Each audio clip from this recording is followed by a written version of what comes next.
Bonjour Franck Madvon. Bonjour Simon, bonjour à tous. Israël, la pression s'accentue sur le Premier ministre Benjamin Netanyahou. Oui, séquence éprouvante pour le chef du gouvernement israélien ces 3 derniers jours. L'épisode le plus marquant remonte à la nuit de samedi à dimanche. Vers 1h du matin, Bibi Netanyahou écrit un message sur X qui déclenche une tempête. Le Premier ministre affirme qu'il n'a jamais été averti de l'intention du Hamas d'entrer en guerre. Il semble montrer du doigt les services de renseignement qui n'auraient rien vu venir. Indignation générale.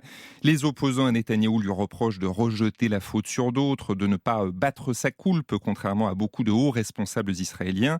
Bibi est contraint d'effacer son message et de présenter des excuses. Depuis les massacres du 7 octobre, le Premier ministre refuse un mea culpa. Tout juste a-t-il déclaré samedi qu'il répondrait aux questions difficiles, mais après la guerre. C'était au cours d'une conférence de presse aux côtés du ministre de la Défense, Yoav Gallant, et de son opposant Benny Gantz, qui a rejoint le gouvernement de crise.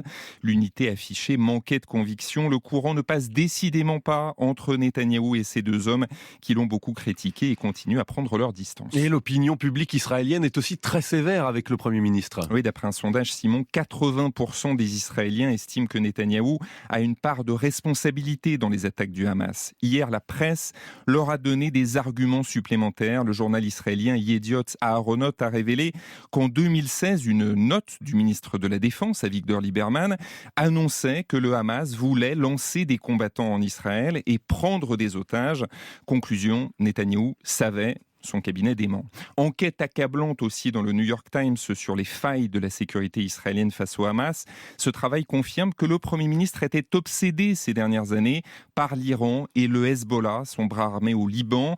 Le Hamas était une préoccupation secondaire, un groupe isolé dans la bande de Gaza, dont la montée en puissance a même été souhaitée à un moment par Netanyahou pour affaiblir l'autorité palestinienne. Et puis, il y a la question des otages. Oui, hier, une militaire a été libérée par l'armée israélienne à Gaza, mais le Hamas détient encore plus de 200 personnes. Comment les sauver? Peut-on les sacrifier au nom de la lutte contre le terrorisme? Le sujet divise profondément la société israélienne depuis le 7 octobre. Netanyahou a reçu samedi des familles des otages. Il a surtout fait pour les ramener à la maison, mais son empathie ne saute pas aux yeux. Il apparaît distant, fatigué. Des familles l'implorent d'accepter un échange avec le Hamas, otages contre prisonniers palestiniens. Dans une vidéo diffusée par le mouvement islamiste, une otage elle-même, aux côtés de 2 autres captives, demande à Netanyahou de céder, même si les propos sont tenus sous la contrainte. C'est le Premier ministre qui est une nouvelle fois interpellé. Lui affiche sa détermination, il l'a redit hier soir, pas de trêve à Gaza, appel à la libération de tous les otages. Netanyahou est un formidable animal politique qui a réussi à rester au pouvoir malgré les ennuis judiciaires, grâce à d'improbables alliances avec l'extrême droite.